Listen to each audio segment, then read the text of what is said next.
हे दोस्तों नमस्कार। एक बार फिर से स्वागत है आपके अपने यूट्यूब चैनल देव जीके ट्रिक्स में। तो दोस्तों हम यहाँ पर मॉडल पेपर सोल्व करने वाले हैं और ये जो सीरीज है ये सीरीज का हमने नाम रखा है जो कि देख पा रहे होंगे सिलेक्शन वाली सीरीज, अर्थात परीक्षा वाली सीरीज है जो कि आपकी 3 बजे आपको डेली मिलेगी। तो आप लोग इस सीरीज को भी ज्वाइन करिएगा, बेहतरीन आपका यहाँ पर रैंक आएगी। चलिए जय हिंद सभी को, जय हिंद सभी को, जय हिंद। चलिए आवाज़ मिल पा रही है सभी को? चलिए आवाज़ मिल पा रही है? चलिए रेडी?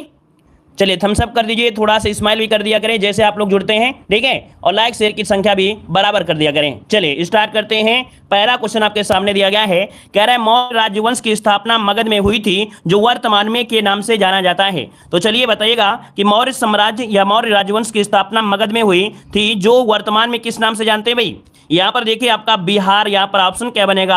यहाँ पर सी नंबर है, राइट हो जाएगा। आप लोगों को हमने हिंदी में भी पढ़ाया था कि बिहार में जो आपकी बोली होती है वो आपकी पटना में कौन? मगधी होती है। तो यहाँ पर ऑप्शन जो बनेगा यहाँ पर सी नंबर है, राइट हो जाएगा। क्लियर है? आगे बढ़िए। क्वेश्चन दिया है कि उस ब्रिटिश गवर्नर जनरल का नाम बताएं जिन्होंने भारत में रेलवे का शुभारंभ किया था। चलिए यहाँ पर आंसर देना है कि उस ब्रिटिश गवर्नर जनरल का नाम बताएं जिन्होंने भारत में रेलवे का शुभारंभ किया। टू को ऑप्शन बताइएगा। तो देखो भाई यहाँ पर जो लॉर्ड डलहौजी है, कौन? लॉर्ड डलहौजी भारत में रेलवे को शुभारंभ किया था। और इसके अतिरिक्त देखा जाए इन्होंने डाक व्यवस्था भी चलाई थी, है ना। और एक सबसे खतरनाक नीति थी आपकी हड़प नीति, जो कि यहाँ पर वो नीति इनके लिए सबसे खतरनाक साबित हुई। तो यहाँ पर आंसर आपका डी नंबर है, राइट हो जाएगा। चलिए आगे बढ़ते हैं। क्वेश्चन दिया गया है, तीसरी बौद्ध परिषद किस शहर में आयोजित की गई थी? गौतम बुद्ध से एक क्वेश्चन 100% बनेगा, याद रखिएगा। गौतम बुद्ध से एक क्वेश्चन आना ही आना है, अनिवार्य है बिल्कुल तरीके से, ठीक है।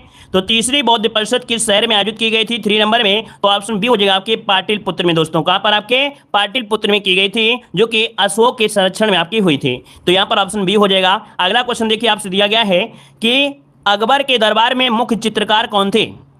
ये क्वेश्चन आपको स्टैटिक जीके में, अर्थात जो स्पेशल डोज देते हैं वहां पर ये सभी क्वेश्चन मिलेंगे, याद रखिएगा। तो आप लोग स्पेशल डोज वाली जो क्लास होती है उसको जरूर देखिएगा।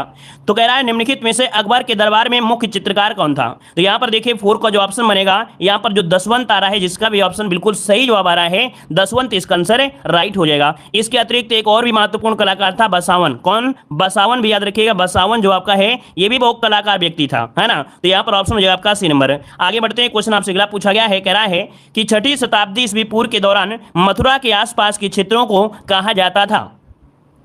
चलिए जवाब दीजिएगा कि जो आपका 6ठी ईस्वी पूर्व के दौरान जो मथुरा का क्षेत्र है तो इसके आसपास के क्षेत्रों को कहते थे यहाँ पर सूरसेन कहते थे। हिंदी में हमने कई जगह आपको पढ़ाया भी है। तो यहाँ पर सौरसेनी अपभ्रंश जो आपकी आई है, कहीं ना कहीं सूरसेन जो आपके राजा थे इन्हीं जनपद से, अर्थात यहीं से निकल कर आए हैं। तो ऑप्शन क्या हो जाएगा आपका? सी नंबर है, राइट हो जाएगा। चलिए आगे बढ़िए। क्वेश्चन आपसे अगला पूछा गया है, यहाँ पर दिया गया है वर्ष 1904 में किसने क्रांतिकारियों की गोपनीय समिति के रूप में अभिनव भारत का आयोजन किया था? चलिए दोस्तों बताइए। और अच्छा क्वेश्चन आपका दिया है, याद रखिएगा कि अभिनव भारत का जो आयोजन किया था वो किसने किया था? वीडी सावरकर, बिल्कुल सही जवाब आया है। यहाँ पर आंसर आपका हो जाएगा वीडी सावरकर, बिल्कुल राइट आंसर आपका हो जाएगा। इसके बाद यहाँ पर आगे बढ़ते हैं। क्वेश्चन आपसे अगला पूछा गया है, वर्ष 1905 में बंगाल के विभाजन के दौरान भारत के वायसराय कौन थे? जब बंगाल का विभाजन हुआ उस समय भारत के वायसराय पूछा गया है। तो देखिए आपका जवाब हो जाएगा लॉर्ड कर्जन। कौन है दोस्तों? लॉर्ड कर्जन, इसका जो ऑप्शन है यहाँ पर ए नंबर है, राइट हो जाएगा। याद होगा कि बंगाल का विभाजन कर दिया गया था और 16 अक्टूबर को बंगाल विभाजन प्रभावी हो गया था। कब? तो आपके 16 अक्टूबर को बंगाल जो विभाजन हुआ था वो पूरी रूप से प्रभावी हो गया था और उसी दिन को राष्ट्रीय शोक दिवस के रूप में मनाया गया था। कब? 16 अक्टूबर को ही राष्ट्रीय शोक के रूप में मनाया गया था। आगे बढ़िए। क्वेश्चन आपसे अगला पूछा गया है, निम्नलिखित में से किस क्रांतिकारी द्वारा the philosophy of the Bombay नामक प्रसिद्ध लेख लिखा गया है? The philosophy of the Bombay नाम प्रसिद्ध लेख लिखा गया है 8 नंबर में। तो 8 का अगर बात करें तो देखिए जो भगवती चरण बोहरा हैं, कौन है? भगवती चरण बोहरा यहाँ पर एक क्रांतिकारी रहे। याद रखिए जो भगवती चरण बोहरा हैं ये क्रांतिकारी रहे, स्वतंत्र भारत में एक महान क्रांतिकारी रहे थे। तो इसका जो आंसर है आपका सी नंबर है, राइट हो जाएगा। और ये हिंदुस्तान प्रजातांत्रिक सोशलिस्ट पार्टी के सदस्य भी रह चुके हैं। तो यहाँ पर आंसर आपका बी हो जाएगा। आगे बढ़िए। क्वेश्चन आपसे अगला पूछा गया है, निम्नलिखित में से किस ब्रिटिश मिशन योजना ने पाकिस्तान की मांग को अमान्य कर दिया था? चलिए, किस ब्रिटिश मिशन योजना ने पाकिस्तान की मांग को अमान्य कर दिया था? यहां पर देखिए ऑप्शन क्या हो जाएगा, तो ये है आपका कौन सा है। चलिए ऑप्शन देना है, आपका सही जवाब इनमें से क्या हो जाएगा। देखो यहां पर अमान्य कर दिया है ना, अमान्य लिखा है ना कि मान्य दिया है। तो यहां पर अमान्य जो किया था वो आपकी कैबिनेट मिशन ने किया था। इसका जो ऑप्शन है यहां पर सी नंबर है, कैबिनेट मिशन जब आया था तो उसने पाकिस्तान संबंधी मांग को अमान्य कर दिया था, याद रखिएगा, अस्वीकार कर दिया था, है ना। तो यहां पर जो आंसर है वो आपका सी नंबर इसका राइट हो जाएगा। और पाकिस्तान को प्राप्त करने के लिए 16 अगस्त 1946 को प्रत्यक्ष कार्यवाही दिवस के रूप में भी मनाया गया था। याद होगा कि पाकिस्तान को प्राप्त करने के लिए 16 अगस्त 1946 को प्रत्यक्ष कार्यवाही दिवस भी मनाया गया था। तो यहां पर जो आंसर आपका सी नंबर हो जाएगा। लेकिन अगर आपसे क्वेश्चन पूछे कि भारत और पाकिस्तान को यहां पर अलग जो किया गया था वो कौन सी योजना के तहत, तो देखो 3 जून को एक प्लान आया था माउंट बेटन योजना। तो माउंट बेटन योजना के तहत ही कह सकते हैं कि जो आपका पाकिस्तान है और भारत यहां पर बहुमती साबित हुई थी, मतलब बहुमती मिली थी। और रेड क्लिफ ने तय किया था कि जो हिंदू है वो बहुमत वाला इलाका भारत होगा और मुस्लिम वाला इलाका क्या होगा, पाकिस्तान होगा। समझ गए होंगे। तो चलिए आगे बढ़िए, क्वेश्चन दिया गया है, कह रहा है किसने घोषणा की थी कि 30 जून 1948 तक ब्रिटिश द्वारा भारत को स्वतंत्रता प्रदान कर दी जाएगी? तो देखिए भाई यहां पर जो आपके थे ऑप्शन डी क्लीमेंट एटली, क्या है भाई, याद रखिएगा कि आपके 20 फरवरी 1947 की घोषणा की गई थी कि ब्रिटिश प्रधानमंत्री जो थी कौन थे, ब्रिटिश प्रधानमंत्री थे क्लीमेंट एटली। इन्होंने कहा था कि जून 1948 तक सभी शक्तियों का स्थानांतरण करके भारत छोड़ने की बात कही थी। तो ऑप्शन क्या हो जाएगा आपका, डी नंबर राइट हो जाएगा। चलिए आगे बढ़िए, क्वेश्चन आपसे अगला पूछा गया है कि कौन सा भारत का सबसे पुराना तेल पेट्रोलियम उत्पादक राज्य है? चलिए देखिए यहाँ पर असम जो आपका डिगबोई आपने नाम सुना हो कई बार, है ना, ये सबसे पुराना स्तर में आता है, जो कि ऑप्शन क्या बनेगा, यहाँ पर सी नंबर होगा। आगे बढ़ते हैं, क्वेश्चन आपसे अगला पूछा गया है भूजल रिसाव के द्वारा रिचार्ज हो जाता है कुछ स्थानों पर भूजल भौमजल स्तर के नीचे कठोर चट्टानी की परतों के बीच होता है, इस चट्टान को कहते क्या है? चलिए 12 का ऑप्शन देना है, इन्हें क्या कहा जाता है। मतलब कह रहा है कि भूजल रिसाव के द्वारा, मतलब रिचार्ज होता है, रिचार्ज ये शब्द सही नहीं है, रिचार्ज कहीं ना कहीं ये नहीं कहेंगे, है ना, रिसाव कह सकते हैं, रिसाव यहाँ पर होगा, रिसाव हो जाता है कुछ स्थानों पर भूजल भौमजल स्तर के नीचे कठोर चट्टानों की परतों के बीच आता है। और ऐसी जो चट्टानें होती हैं उन्हें बोलते हैं एक्वीफर। क्या है? एक्वीफर अर्थात जलभृत। आपने एक चप्पल देखा होगा एक्वालाइट, एक्वालाइट मतलब होता है पानी से ही मतलब होता है, एक्वा जो होता है पानी का ही कह सकते हैं, इंग्लिश में आपका पर्यायवाची कह सकते हैं। तो एक्वा मतलब ऐसे याद रखिएगा, तुक्का अगर मारना चाहो तो मार सकते थे एक्वा, है ना। तो आपका आंसर क्या होगा, ए नंबर राइट हो जाएगा। आगे बढ़ते, क्वेश्चन दिया गया है निम्नलिखित दक्षिणी अमेरिकी राष्ट्रों में से किसमें दक्षिणी अमेरिकी क्षेत्र का सबसे बड़ा वन क्षेत्र है? मतलब आपसे पूछा है जो दक्षिणी अमेरिकी राष्ट्र है ना, देश है, वहां पर सबसे बड़ा जो वन क्षेत्र है वो आपका है किसका? तो ये देखिए ब्राजील को, क्योंकि यहाँ पर वनों का देश किसे कहते हैं, ब्राजील को कहते हैं, हमने आपको पढ़ाया भी था, वनों का देश के नाम से किसे, ब्राजील को जाना भी जाता है। यहाँ पर जो आंसर है आपका बी नंबर राइट हो जाएगा, ठीक है ना। आगे बढ़िए, क्वेश्चन आपसे दिया गया है निम्नलिखित में से प्रायद्वीपीय भारत की सबसे बड़ी नदी आपकी कौन सी है? देखो आपसे पूछा गया प्रायद्वीपीय भारत पूछा गया है। प्रायद्वीपीय अगर बोला जाता है तो आपको बताना है गोदावरी। क्या है? गोदावरी, जिसे वृद्ध गंगा या दक्षिण गंगा कहा जाता है। क्या? इसे वृद्ध गंगा या दक्षिण गंगा कहा जाता है। लेकिन कावेरी को हम लोग कहते हैं क्या, तो दक्षिण की गंगा। क्या? इसे दक्षिण की गंगा कहा जाता है। याद रखिए, तो इसका ऑप्शन है बी नंबर बनेगा। आगे बढ़िए, क्वेश्चन आपसे दिया गया है निम्नलिखित में से कौन सी नदी यमुना नदी की सहायक नदी नहीं है? यमुना नदी की सहायक नदी नहीं है, यहां पर जवाब देना है। पिछली बार देखा जाए तो सबसे ज्यादा जो क्वेश्चन आपके बने थे दोस्तों, याद रखिएगा, सबसे ज्यादा जो क्वेश्चन आए थे आपके ज्योग्राफी से ही आए थे। याद रखिएगा, ज्योग्राफी से आए थे। मात्र 2 क्वेश्चन आपके आए थे, वो आपके वर्ल्ड ज्योग्राफी से आए थे। तो आपके भारत से जो आपके आए थे वो आपके 6 क्वेश्चन आपके पूछे गए थे, है ना। तो यहां पर देख सकते हैं 15 का जो ऑप्शन आ रहा है, लगभग यहां पर आपका जवाब देखिए केन भी आपकी जुड़ी है इसी से, यहां पर आपका बेतवा भी जुड़ा है, यहां पर आपका दिया चंबल भी जुड़ा है। लेकिन यहां पर जो कल्याणी नदी है तो कल्याणी नदी नहीं है, याद रखिएगा, है ना। चलिए सर, ऐसे क्वेश्चन नहीं आते हैं तो आप ऐसे क्वेश्चन मत पढ़िए। क्यों भाई? ऐसे क्वेश्चन नहीं आते हैं तो आप मत पढ़िएगा। पिछली बार का पेपर उठाकर देखिए और इसके बाद मिलान करिएगा, ठीक है ना। क्लियर है भाई? कॉपी पेस्ट मत करिए, नहीं ब्लॉक भी कर दिया जाएगा। सिंपल सी बात है कि पिछली बार का पेपर उठाइए, पेपर उठा के बाद मिलान करिए, ठीक है ना। मिलान करने के बाद कॉपी पेस्ट कर सकते हैं, और नहीं तो फिर ब्लॉक मार देंगे, तो फिर कहोगे सर हमको ब्लॉक कर दिए हैं, ठीक है ना। नहीं पढ़ना है तो ना पढ़िएगा, ठीक है ना। लेकिन नौटंकी करोगे तो ब्लॉक कर देंगे, याद रखिएगा, ठीक है ना। चलिए यहां पर देखिए अगला क्वेश्चन आपसे दिया गया है योगक्षेम वहायम किसका आदर्श वाक्य है? चलिए यहां पर जवाब देना है आपका राइट आंसर में से क्या हो जाएगा। चलिए इनको जरूरत है ब्लॉक करने की, है ना। चलिए खुश। चलिए भाई, तो देखिए आपका दिया है योगक्षेम वहायम किसका आदर्श वाक्य होता है। तो चलिए 16 का ऑप्शन देना है, 16 का सही जवाब इनमें से क्या हो जाएगा। तो देखिए यहाँ पर आंसर क्या होता है, बी नंबर है, यहाँ पर होता है LIC of India, Bharatiya Jeevan बीमा निगम। यहाँ पर जो आंसर है यहाँ पर बी नंबर है, राइट हो जाएगा। देखो हमें कॉपी पेस्ट से कोई परेशानी नहीं होती है, चाहे आप सारा कॉपी पेस्ट करते रहिए, दिक्कत होती है आप लोगों को होती है जो लोग कमेंट लाइव में कमेंट दिया करते हैं तो उनका पता ही नहीं चलता है कि हमने कमेंट किया, किसका कमेंट आया, क्योंकि जो कॉपी पेस्ट करता है ना आंखी मूंद की झोंके रहता है, दूसरे पता ही नहीं चलता उसका कमेंट क्या आया, इसलिए हमें दिक्कत है। हमें कोई दिक्कत नहीं है, आप लोगों को दिक्कत होती है, इसलिए इनको हम मना करते हैं कि कॉपी पेस्ट मत करिएगा, ठीक है ना। चलिए, लेकिन कुछ लोगों को समझ ही नहीं आता है तो हम क्या करें। चलिए यहां पर देखो अगला क्वेश्चन दिया है कि किसी देश के आंतरिक प्रदेश के भीतर उत्पादित सभी तैयार माल और सेवाओं के एक वर्ष में मापे गए बाजार भाव को क्या कहा जाता है। 17 का ऑप्शन क्या बनेगा।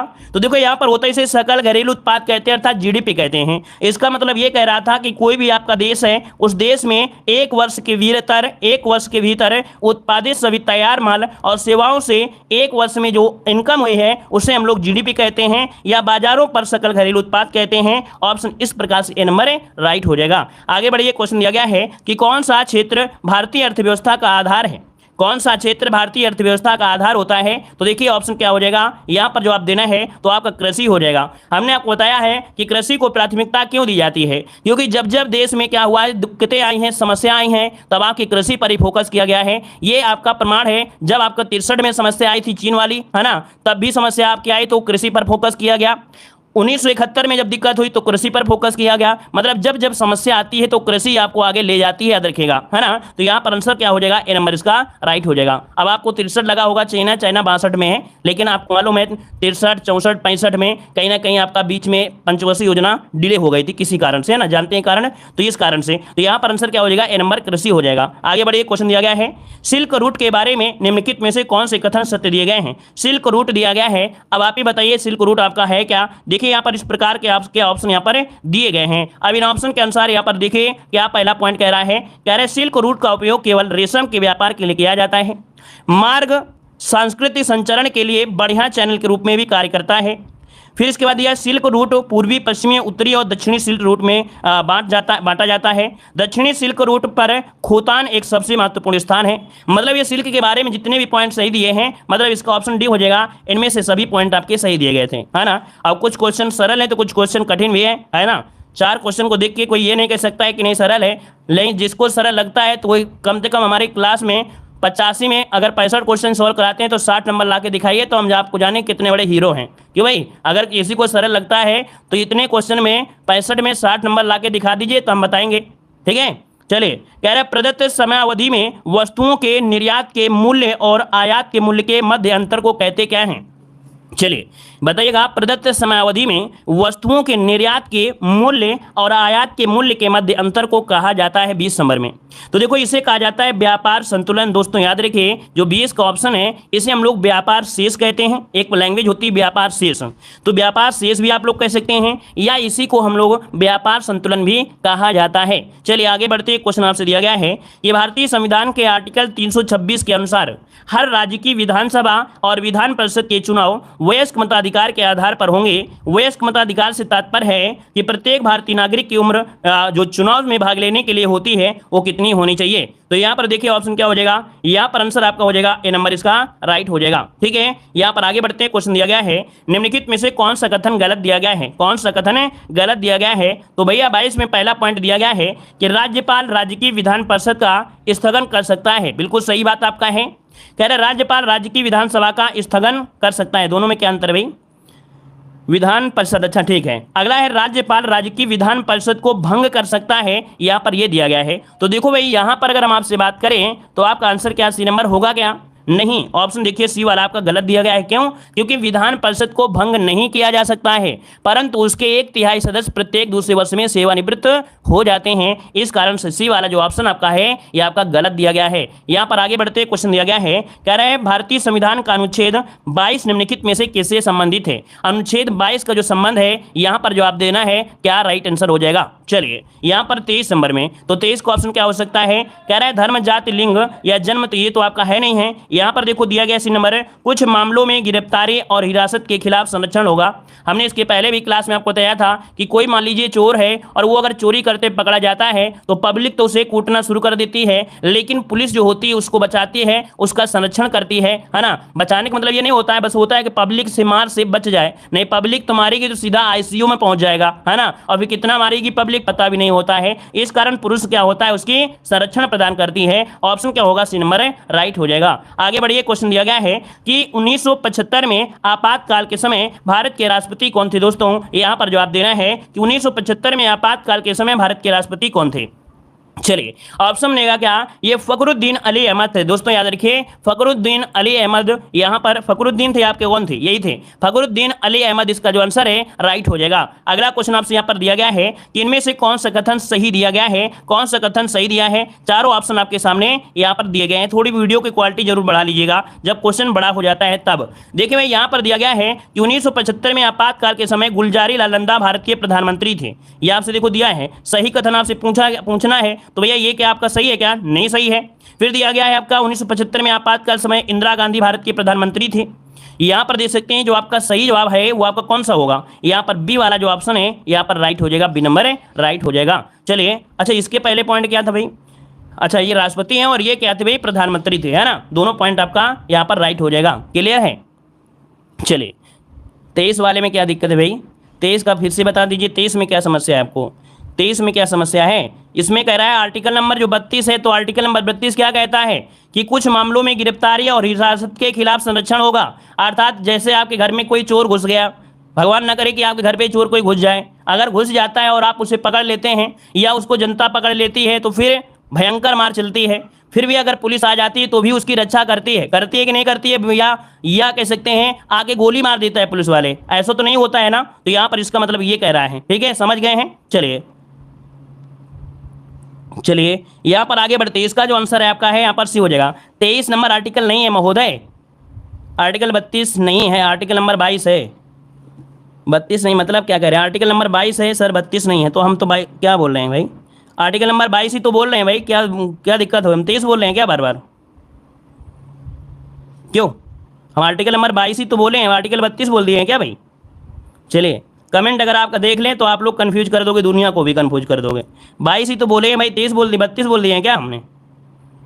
चलिए भाई यहाँ पर देखो हो गया ना। आगे बढ़िए, क्वेश्चन आपसे दिया गया है, कह रहे मोनोमर कैप्रोलेटेक्सम का किस बहुलक को प्राप्त करने के लिए बहुलीकरण किया जाता है। चलिए यहाँ पर जवाब देना है। चलिए 32 बोल रहे थे, माफ करिएगा, वहां पर 22 लिखा है, इतना तो आप लोग भी जानते हैं, हो सकता है गलती से हमने बोल दिया है तो इसके लिए माफी मांग रहे हैं, ठीक है ना भाई। चलिए कह रहा आपसे मोनोमर कैप्रोलेटम का किस बहुलक को प्राप्त करने के लिए बहुलीकरण किया जाता है। चलिए 26 नंबर में, तो 26 का ऑप्शन क्या होगा, ये नायलॉन जो 6 आपका है, ऑप्शन बनेगा यहाँ पर बी नंबर इसका राइट हो जाएगा। अगला है कि शक्ति की भौतिक मात्रा की बीमा क्या होती है, शक्ति की भौतिक मात्रा की बीमा क्या होती है। चलिए यहाँ पर जवाब देना है 27 नंबर का ऑप्शन क्या हो जाएगा।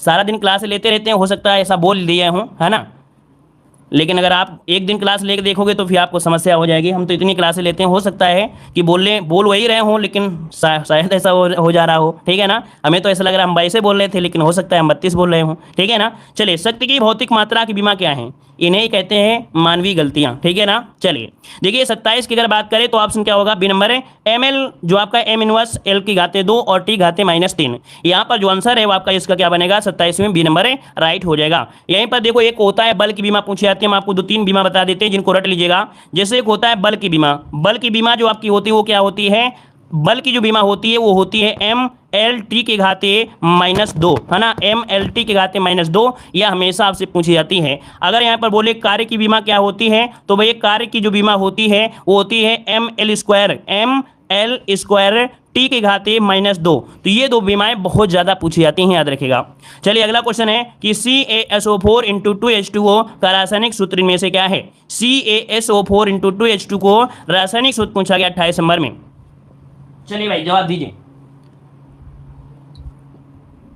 चलिए तो देखिए 28 का ऑप्शन बनेगा बी नंबर, याद रखिए जिप्सम का होता है। किसका होता है? जिप्सम का होता है। और आगे बढ़ते हैं, क्वेश्चन दिया गया है कि नियॉन लैंप का आविष्कार द्वारा किया जाता है। नियॉन लैंप का आविष्कार द्वारा किया जाता है। यहाँ पर देखिए आपका जवाब इनमें से क्या हो जाएगा? तो 29 का ऑप्शन बनेगा ए नंबर। ये आपका दिया गया है जॉर्जिस क्लाउड। क्या है? George's cloud.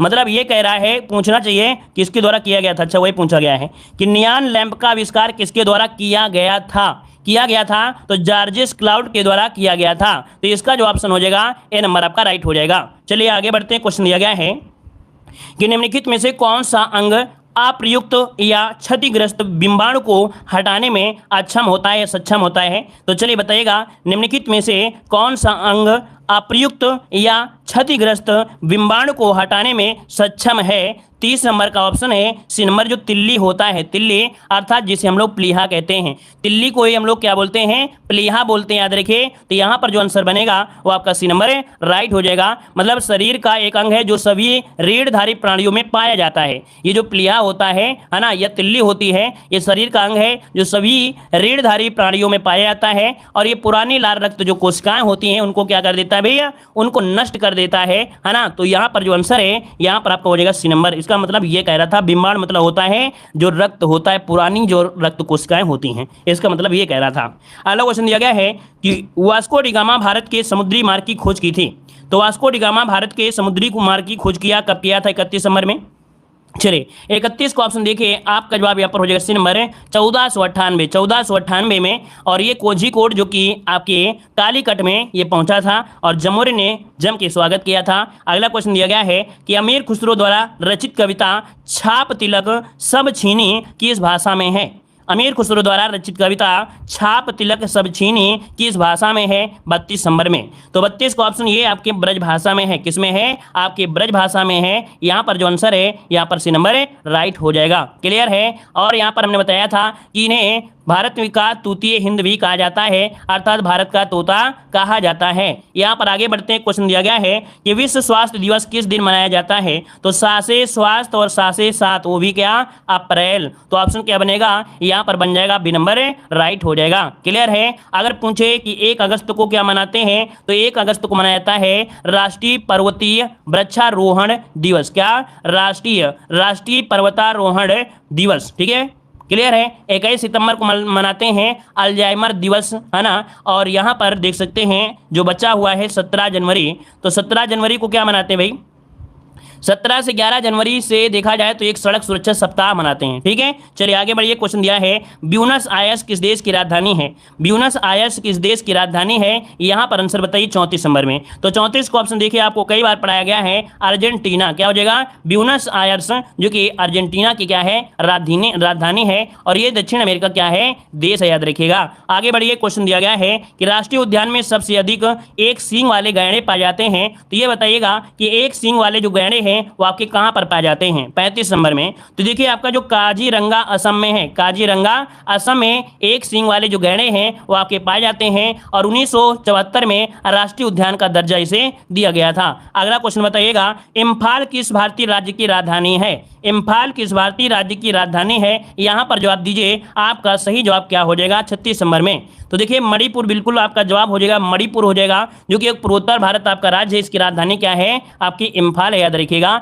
इस राज्य का गठन पूछ ले तो गठन याद रखिएगा, इसका गठन हुआ था 1972 में। इस राज्य का जो गठन हुआ था 1972 में हुआ था। यहाँ एक जनजाति भी पाई जाती है, नागा और कुकी जनजाति, यहाँ पर निवास करते हैं। यहाँ के पर्वतीय क्षेत्रों में निवास करते हैं। कहाँ के? मणिपुर के पर्वतीय क्षेत्रों में निवास करते हैं। कौन? तो आपके नागा और कुकी जनजाति यहाँ पर निवास करती है। यहाँ पर आगे बढ़ते हैं। क्वेश्चन दिया है कि हार्नबिल महोत्सव है यह किस राज्य में मनाया जाता है? हार्नबिल महोत्सव किस राज्य में मनाया जाता है? दोस्तों याद रखिए नागालैंड, इसका जो ऑप्शन है ए नंबर आपका राइट हो जाएगा। और याद रखिए एक पॉइंट और भी हमने आपको बताया था। क्या बताया था? कि त्योहारों का त्योहार किसे कहते हैं? तो याद रखिएगा कि त्योहारों का त्योहार किसे कहते हैं? तो हार्नबिल महोत्सव को ही कहा जाता है, जो कि 1 से 10 दिसंबर को मनाया जाता है। आगे बढ़िए। क्वेश्चन दिया गया है कि महाराष्ट्र के पोला त्योहार में किस जानवर की पूजा की जाती है? तो देखिए महाराष्ट्र में एक त्योहार होता है पोला त्योहार, और इसमें एक जानवर होता है जिसकी पूजा की जाती है, तो ये है आपका यहाँ पर वृषभ। क्या है भाई?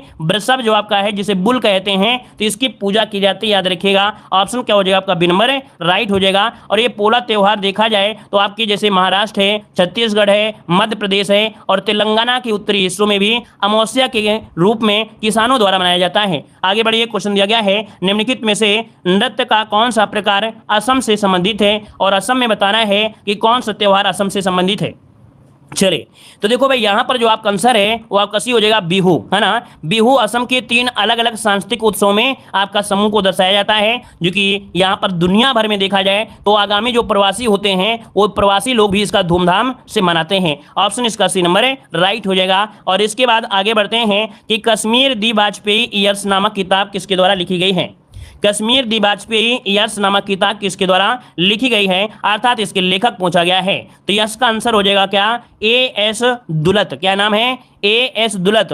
ये आपके जो हैं इंटेलिजेंस ब्यूरो के पूर्व विशेषक निदेशक आपके रह चुके हैं। तो इसका जो आंसर है यहाँ पर आपका सी नंबर है राइट हो जाएगा। आगे बढ़िए, क्वेश्चन आपसे अगला पूछा गया है, कह रहा है भारत की पहली महिला मुख्यमंत्री कौन थी? भारत की पहली महिला मुख्यमंत्री कौन थी 41 नंबर में? तो 41 का ऑप्शन क्या होगा? B number Sucheta Kripalani. क्या? सुचेता कृपलानी जो ऑप्शन है यहाँ पर बी नंबर इसका राइट हो जाएगा, सुचेता कृपलानी हो जाएगा। क्लियर है? अगला बताइएगा कि स्वतंत्र भारत के प्रथम शिक्षा मंत्री कौन थे? स्वतंत्र भारत के प्रथम शिक्षा मंत्री पूछा गया है। तो यहाँ पर देखिए जो आपके मौलाना अबुल कलाम आजाद थे, मौलाना अबुल कलाम आजाद, याद रखिए ये आपके भारत के पहले क्या थे? शिक्षा मंत्री रह चुके हैं, याद रखिएगा। और यहाँ पर आगे बढ़िए, क्वेश्चन दिया गया। अच्छा, एक क्वेश्चन और होता है कि भारत का राष्ट्रीय शिक्षा दिवस, शिक्षक नहीं शिक्षा दिवस अगर पूछ ले, भारत का राष्ट्रीय शिक्षा दिवस जो मनाया जाता है 11 नवंबर को, तो 11 नवंबर को मनाया जाता है, ये इनके जन्मदिवस के उपलक्ष्य में ही मनाया जाता है। शिक्षा दिवस बोल रहे हैं, शिक्षक नहीं बोल रहे हैं, हमने पहले बोल दिया है,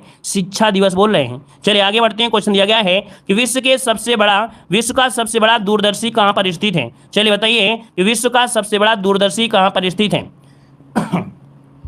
देखिए भाई 43 की अगर हम बात करें तो ये जो आपका है कहाँ पर है? ऑप्शन हो जाएगा कैलिफोर्निया में है। कहाँ पर है? कैलिफोर्निया। इसका जो आंसर है आपका राइट आंसर ए नंबर है हो जाएगा, ऑप्शन के अनुसार ए नंबर बन जाएगा। आगे बढ़ते क्वेश्चन आपसे दिया गया है, कह रहा है गालिब थे, जो आपके गालिब थे वो आपके क्या थे? बताइएगा गालिब जो थे वो आपके क्या थे?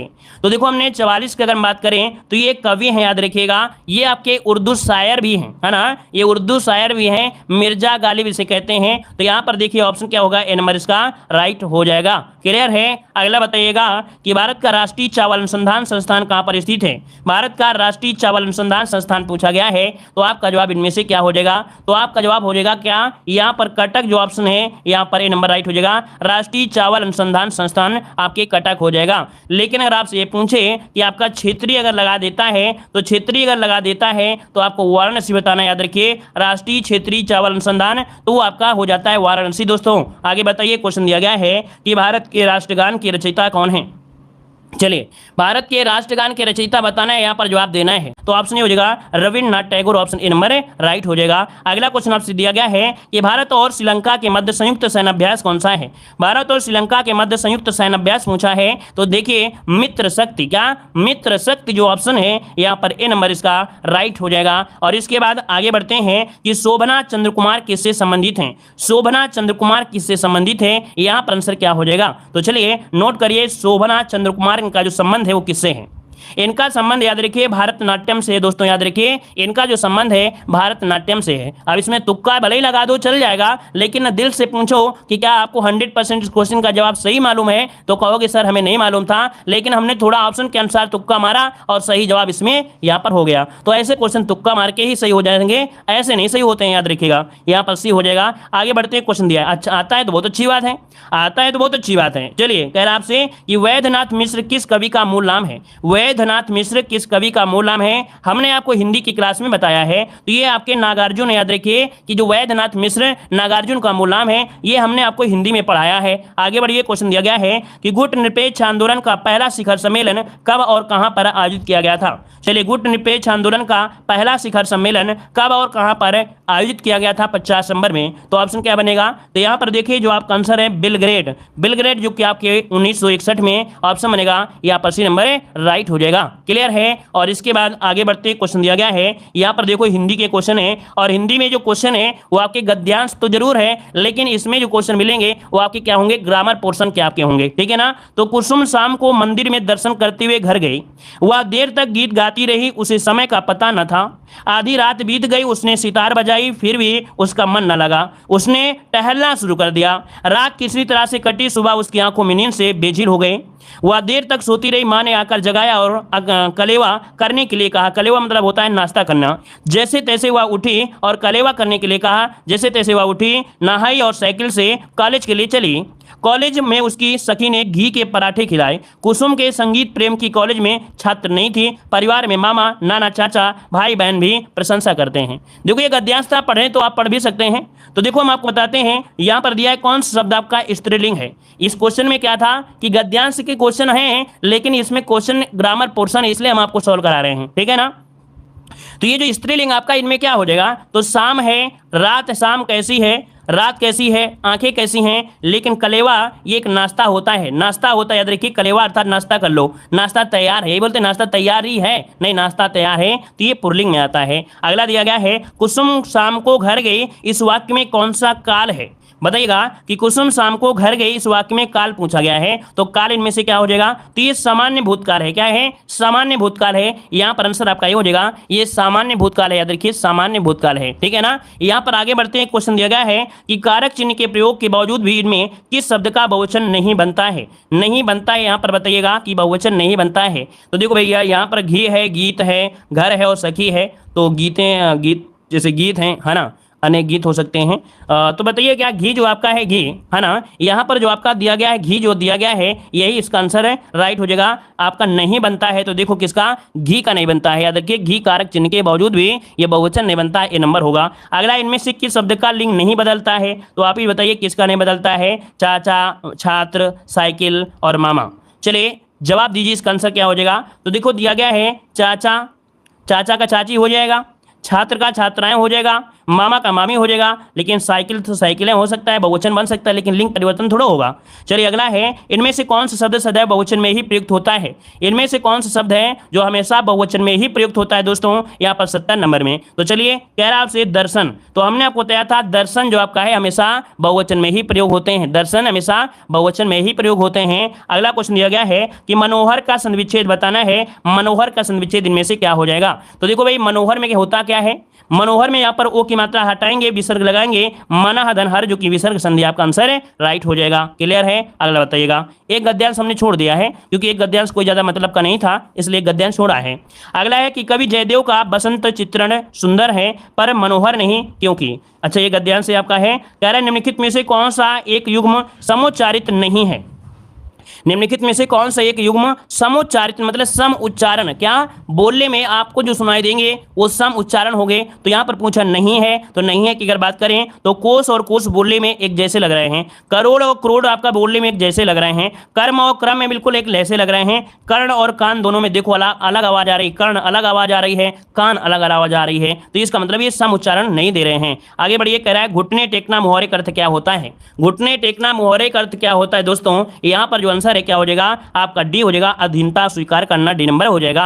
अगला क्वेश्चन दिया गया है कि वर्तनी की दृष्टि से शुद्ध शब्द आपको बताना है, 78 का ऑप्शन क्या हो जाएगा। तो यहाँ पर देखो आपका आंसर हो जाएगा रचयिता, लेकिन रचयिता किस प्रकार से लिखेंगे, रचयिता लिखेंगे किस प्रकार से, आपका जवाब क्या होगा भाई, बी नंबर। देखिए बी नंबर आपका बिल्कुल सही जवाब है, रचयिता इस प्रकार से लिखा जाएगा। यहाँ पर आगे बढ़िए, क्वेश्चन दिया गया है कि वाक्य खंड को पढ़कर उस खंड का चयन करें जो व्याकरण या ज्ञान के हिसाब से गलत दिया है, और नहीं है तो आपको डी नंबर लगाना है। तो गलत आपको पॉइंट याद रखना है, कह रहा है दुनिया में मनुष्य की आवश्यकताओं के लिए तो बहुत कुछ है परंतु उसके लोभ के लिए कदापि नहीं है।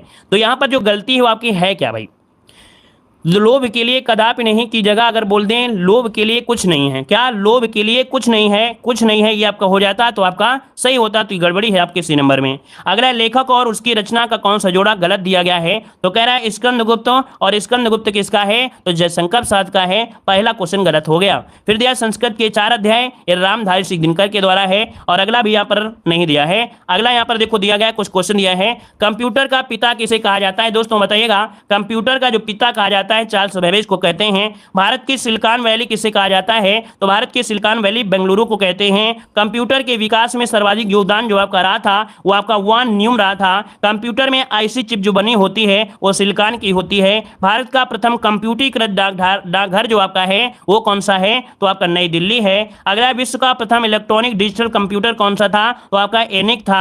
और अगला है कि कंप्यूटर प्रोग्राम में सूची को कहा जाता है तो उसे मेन्यू कहते हैं। कंप्यूटर की भाषा जावा का खोजकर्ता कौन है? तो आपका माइक्रोसॉफ्ट हो जाएगा। आईबीएम का पूरा नाम पूछे तो इंटरनेशनल बिजनेस मशीन होगा। सीपीयू का पूरा नाम पूछे तो सेंट्रल प्रोसेसिंग यूनिट हो जाएगा। और अगला दिया गया है कि पर्वतों की रानी किसे कहा जाता है? तो पर्वतों की रानी मसूरी को कहते हैं। रैलियों को नगर नई दिल्ली को कहते हैं। भारत का प्रवेश द्वार मुंबई को कहते हैं, यहाँ पर मुंबई कर लीजिएगा। और पूर्व का वेनिस किसे कहते हैं? तो आपकी कोच्चि को कहा जाता है। भारत का पिट्सबर्ग किसे कहते हैं? तो जमशेदपुर को कहा जाता है। भारत का मैनचेस्टर किसे कहते हैं? तो आपके अहमदाबाद को कहा जाता है। मसालों का बगीचा किसे कहते हैं? तो आपके केरल को कहा जाता है। अगला है गुलाबी नगर किसे कहते हैं? तो जयपुर को कहा जाता है। क्वीन ऑफ डेक्कन किसे कहते हैं? तो आपके पुणे को कहा जाता है। भारत का हॉलीवुड किसे कहते हैं? मुंबई को कहा जाता है। झीलों का नगर किसे कहते हैं? श्रीनगर को कहा जाता है। फलों का उद्यान, जो फलों को उद्यान का स्वर कहते हैं वो सिक्किम को कहते हैं।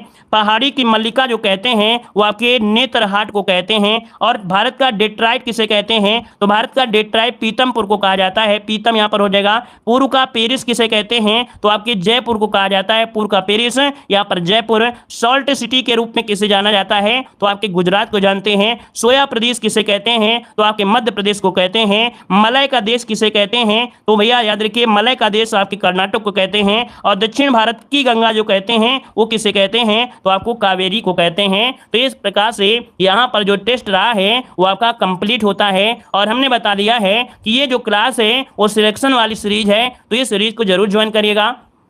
लेकिन याद रखिएगा यहाँ पर हमने बता दिया है प्रश्न जो आपके हैं वो आपके सरल भी हो सकते हैं, कठिन भी आपके हो सकते हैं। लेकिन इसका मतलब ये नहीं है कि जो आपका एग्जामिनर होता है वो सरल प्रश्न नहीं पूछता है। ऐसा तो नहीं होता है कि सिर्फ सरल ही पूछ ले, और ऐसा नहीं होता है कठिन ही पूछ ले। तो हो सकता है कि कोई क्वेश्चन आपको ज़्यादा सरल लग जाए, हो सकता है कोई क्वेश्चन कठिन ज़्यादा लग जाए। लेकिन यहाँ पर जब सरल और कठिन दोनों पढ़ोगे तो कहीं ना कहीं सफलता आपको मिलेगी। धन्यवाद सभी को। जय हिंद, वंदे मातरम।